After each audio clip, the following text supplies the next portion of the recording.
Do you think we could still be friends? Maybe if we work hard on it? I don't know, Penny. There's been a lot today. Maybe Ilya was right. I just want to get some air, clear my head, and worry about it tomorrow. Weiss presses the clasp on the window frame and starts to pull up the window. Time slows as Penny's eyes flash a slight glowing green light. Her pupils dilate like an aperture to a camera, and she lunges forward. The tripwire to the detonator attached to the window starts to pull. Penny's swords launch out of her backpack as Penny grabs hold of the back of Weiss's top. The swords fly in front of Weiss as the tripwire fully activates, and Penny barely has time to pull Weiss into her arms, and the explosion blasts the two girls backwards. They crash through the desk and then through the wall of their dorm, landing in a smoky pile of debris in the hallway. Fire alarms blare, and students run out of their dorms to see what has happened. Penny's swords clatter to the ground. Weiss and Penny have some burns, and they're covered in ashes, but other than that, they're fine. Weiss breathes heavily, looking at the damage of what used to be their dorm room, then turns to Penny. You saved me. Penny coughs lightly on all the smoke, then nods. I don't hate you, Weiss. Weiss's eyes immediately flood with tears. I'm so sorry. Weiss wraps Penny in a tight hug, burying her face into Penny's shoulder. I'm sorry. You just wanted to be my friend, and I'm a crappy friend, and I was mean and stupid. You deserve to have a better friend, and you still saved me. I'm sorry. Weiss continues to cry, and Penny hesitates a moment, then hugs Weiss back. We cut to Yang, watching the sun rising in an open train car. The train car is carrying boxes labeled with SDC on them. Nora and Mercury sleep propped up on the boxes, but Vernal sits up, waking up and noticing Yang. Hey, Blondie. Yang glances over to her. Vernal moves to sit closer to Yang. You're up early. Yeah, well, I just wanted to be ready to hop the next one. What do you think we're going to be doing once we're at Vale? The city's real different from Mistral. We can handle it. The Black Wing tribe is strong. Vernal chuckles a little. Yang finally looks over to her. What? Nothing. It's just, sometimes you sound so much like Raven. Yang fidgets a little. Yeah? Is that a bad thing? No, it's cute. Yang frowns. I mean, it's sweet. Bandit tribes don't usually get a lot of family moments. Yang turns back towards the sunrise, and Vernal becomes more serious. But maybe it'll be good to spend some time away from Raven. Honestly, I'd like to get to know who Just Yang is. Just Yang? Vernal shrugs. Not the daughter of our leader, not the strong Black Wing warrior, just Yang. What are you like when you let your hair down? Yang scoffs and glances at Vernal. I don't expect we'll have a lot of time for letting our hair down. I don't know. I hear there's a couple of cool clubs in Vale, and I'd love an excuse to dance. Mercury chuckles quietly. Oh, look who's finally decided to wake up. How can anyone sleep with you two blabbermouthing? Just ask Nora. Mercury looks over and sees Nora snoring loudly, dead asleep still. She sleeps through thunderstorms, she doesn't count. Yang and Vernal laugh. I'd like to let my hair down too, Well, we should all go dancing then. Have some fun. Act our age. We should be taking this seriously. We don't have time to act like little kids. I didn't say act like little kids. I said act our age. We're 17. We should be having fun while we can. I have fun all the time. The others glance over at Nora, who's rubbing her eyes as she wakes up. I even had fun in my dreams. I dreamt we all woke up in the ever after with Alex and fought a huge cat monster. Yang smiles at Nora and Vernal notices. I bet Yang would go to a club if Nora asked her to. Yeah, you two are thick as thieves. Grew up stuck to each other's sides and everything. Nora crawls over to Yang, an excited look on her face. Clubs? Are we gonna see clubs and stuff at Vale? Wait, you're talking about the dancing kind, right? Not the hitting stuff kind?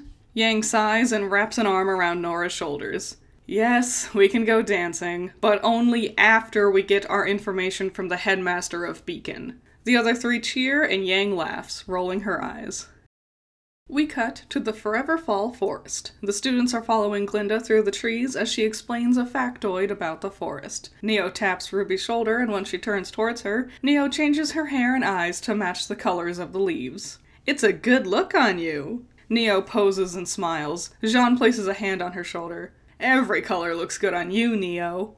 She nods enthusiastically in agreement. Ruby turns back to Glinda, who's holding up an empty jar. Your assignment is to gather some of the sap from the trees, but be careful, there are Grimm in this forest. This is such an odd mission. Why do we need sap for? Team building? He shrugs as he says this, but Carden walks past and shoulder checks him hard. Jean falls to one knee as Carden walks away. Hey! Carden ignores her as he and the rest of his team walk through the trees and out of sight. Ruby huffs and turns to Jean. Oscar helps pull him to his feet. Ooh, Jean, why won't you let us just tell a teacher or something? I can't stand that jerk. We don't need to stoop to his level. Besides, Lady Sarah wouldn't approve of needless violence. Humph. Carden and his whole team are just dead weight. They'll never be real huntsmen and hunters. Neo nods and does a thumbs down maneuver. Oscar nervously waves his hands. Let's not focus on Carden. Let's just get some sap and stuff, right? He looks to Ruby, who sadly shrugs back to him. You're the leader, Oscar. It's up to you. Right. Yeah, let's get sap stuff. I'll, grab some jars. Ruby watches him run off, then turns to stare at her shoes. Neo shares a glance with Jean, and the two shake their heads. We cut to Oscar and Jean filling some jars. Ruby and Neo are nearby with their own jars. Oscar glances to Jean. So, about Carden. Ugh, enough with Carden. I don't want to talk about it. Okay. It's just, if you ever do want to talk about it. Oscar rests a hand on Jean's shoulder. Jean glances at him and gives him a smile. You know we're always here for you if you need help. Thanks. There's a silence between them for a moment. So, how's being team leader? I don't know. Ozpin has a lot of expectations for me. Sometimes I feel like I won't be able to live up to all of them. Ozpin, trained you, right? Is he your father, or granddad, or something? No, it's not that. It's just, well, I don't really want to talk about it. Okay, that's fine. You got stuff you don't want to talk about. I've got stuff I don't want to talk about. We'll just talk about something else. There's a brief moment of awkward silence between them as they struggle to think of conversation topics. So do you like battle monsters? Oscar lights up and starts to bounce on his heels in excitement. Yes! Do you like battle monsters too? Yeah, I got the first games when I was 5 years old. Dude, I heard a rumor they're going to remake orange and turquoise versions. When we get back to Beacon, we should totally check out the shops in Vale to see if they've got any of the booster packs of the trading cards. Oscar and Jean continue to excitedly babble about battle monsters. We cut to Blake and her team lingering near a clearing of the forest. Sun is wiping some sap off of the side of his jar to lick it. Milsha and Melanie lean on trees while Blake paces impatiently. Where are they? Patience is a virtue. Yeah, we're gonna be stuck in this dumb forest all day. Yeah, try some sap. This would be dope on pancakes. Ugh, you're the dope. Well. Team Boom turns and watches as Carden and his team emerges from the trees. I guess I shouldn't be surprised the animal eats like an animal too. Sun growls and Blake shoves Carden's chest. What's your problem? Hey! Carden points to the Malachite twins. Can you keep your pets on a leash? How do you expect me to give you your information with this beast getting in my face? Wait, you are who we're supposed to meet up with? No, the White Fang will not work with a human like him. Shut up, beast. The real people are trying to talk. Blake lunges at him, but Sun holds her back. This jackass isn't worth it, Blake. Blake growls, but stops her attempted attack. Melanie and Milsha share a glance, then cross their arms in unison. If you got info, spill it. Carden sneers at Blake and Sun before turning to Melanie. Your mission is to just lay low. Me and my team are going to assist Torchwick with a dust grab soon. Once he's gathered enough dust, then you'll get your next objective. She waves a finger and steps up right in front of him. We're not working in the dark anymore. You gotta give us some real info. Or what? Or Milsha will kick your teeth in. Milsha cracks her knuckles behind her sister. Carden looks across the members of Team Boom. We cut over to Ruby and Neo wandering the forest with half-full jars of sap. Oscar and Jean busying themselves nearby with their own jars. Neo, can I be honest about something? Neo nods. As Ruby talks, she doesn't notice Neo getting distracted, barely able to hear Blake yelling in anger nearby. Sometimes I think Ozpin made a mistake. Oscar's really great, he's nice and fun, but I don't know, he doesn't really seem like leader material sometimes, you know? Neo suddenly grabs Ruby's hood and pulls her along. Hey, what? Neo holds up a finger to her mouth, signaling Ruby to be quiet. Neo tiptoes through the forest, Ruby following her lead. They can hear voices through the trees. Alright, I'll tell you a little bit about the relic. How's about that? Neo and Ruby hide behind a tree, peeking around it, and watches the conversation between Cardin and Melanie. The Lady of the Moon made the relics. I've seen her, or at least a picture of her. Once this is all over, I'll get to meet her for real. I don't care about your dumb goddess. Well, you should. She's amazing. None of those other fake gods are real, but mine is. Ruby and Neo glance at each other, worried. Just tell me about the relic. It's real magic. There's one hidden at each of the schools. The one Ozpin has hidden apparently lets you see the truth. That doesn't even make sense. See the truth how? I don't know, it just does. Well, if your dumb goddess made it, I assumed you'd actually know how it works. Don't talk about the Lady of the Moon like that, you stupid bitch. Blake lunges forward and punches Cardin. Don't you dare talk to her like that.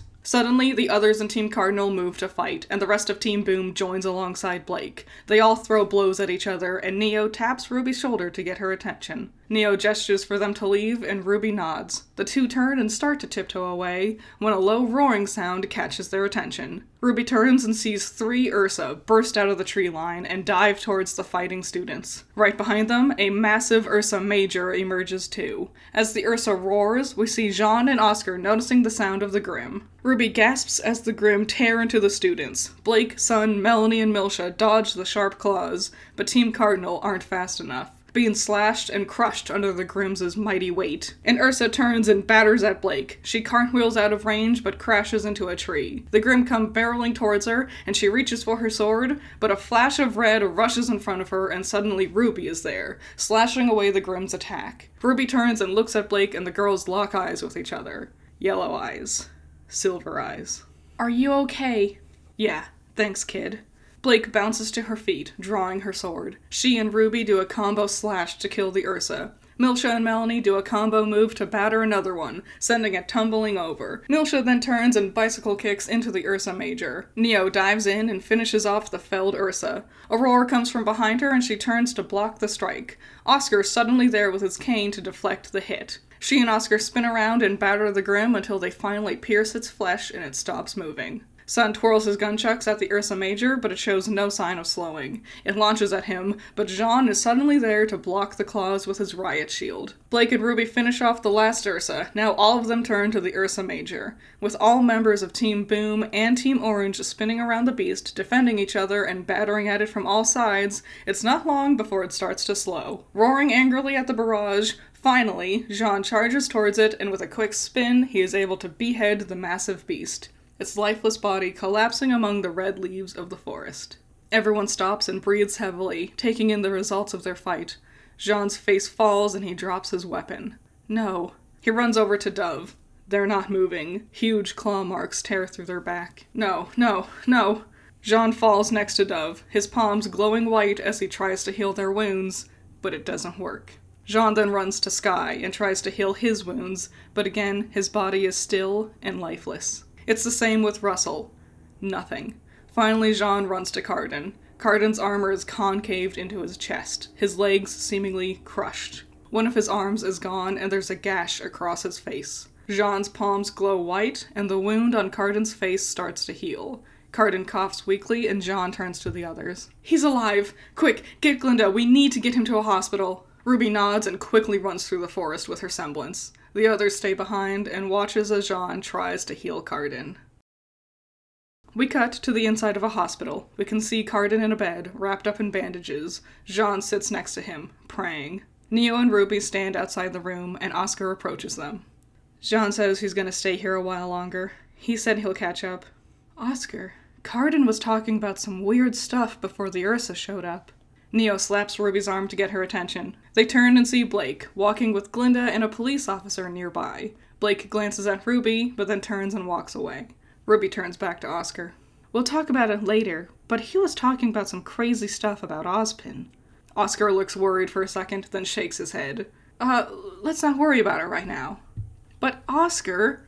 Oscar rushes past her and hurries out of the hospital. Ruby and Neo share a glance. That was weird, wasn't it? Neo nods. We go over to Jean, praying by Cardin's bedside. Cardin starts to stir, turning to look at Jean. What are you doing here? I wanted to offer a prayer to Sarah for your health and protection. Cardin coughs and shakes his head. And here I thought you hated me. I do. What? I do hate you. I think you're vile and mean and horrible. But Lady Sarah believes everyone should be blessed with health, and that includes people like you. Jean closes his eyes and seemingly goes back to praying. Cardin stares at him for a moment, then turns away. We cut to the outside of the hospital. Team Boom reconvene with each other. Ugh, what a day. He got what he deserved. Looks like we've gotten an update. She pulls out her scroll as she says this. Obviously, Cardin's team can't assist Torchwick with his dust heist, so it looks like we're going to be taking his place. She holds up her scroll for the rest to see. There's a message from Torchwick that reads, "Assignment has changed."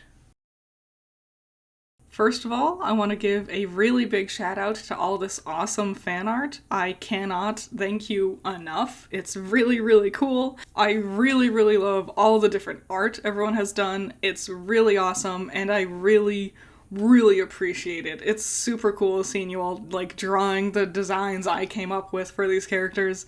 Oh my god, thank you so much. I cannot thank you enough, really. Honestly, thank you. You're very, very cool, and I really appreciate it. And now, shout out to my $10 patrons. You're all awesome. Andrew, Valhalla Knight, Chamomile, Classy Critic, Noah Perkins, Sunny Shy, Genital War Thunder, Jake, Amber, Hype Man, Isaiah, Scaring Crows, Not All That Evil, Messiah Complex, Jacob, Ben's Sketchbook, Rain, Omega Fighter, Trash, Wild Pilot, Josh, Twisty, Juan, Bunkin Duncan, Lycan99, Hoodie Angel, Ranger, Hutmut Butt, Cloudy Days, The Enigma, and C1 Trooper. So yeah, thank you all so much. I hope you like this episode. A crazy one. A lot happened in this one. Kind of crazy stuff happened. What are your thoughts on how you think the story's gonna move on from here? All the different characters from all the different perspectives. What are your theories? What are your ideas? What do you like? What do you not like? Any and all thoughts and opinions, I want to see them in the comments below because I have so much fun seeing all your different theories and stuff. Oh my god, thank you. Any and all thoughts and opinions, I'd love to see them in the comments below. We've only got a couple episodes left, so we're quickly entering the finale phase of Reversed Fates. I hope you enjoy it. I hope you had fun with this one, and I'll see you in the next one. Bye-bye.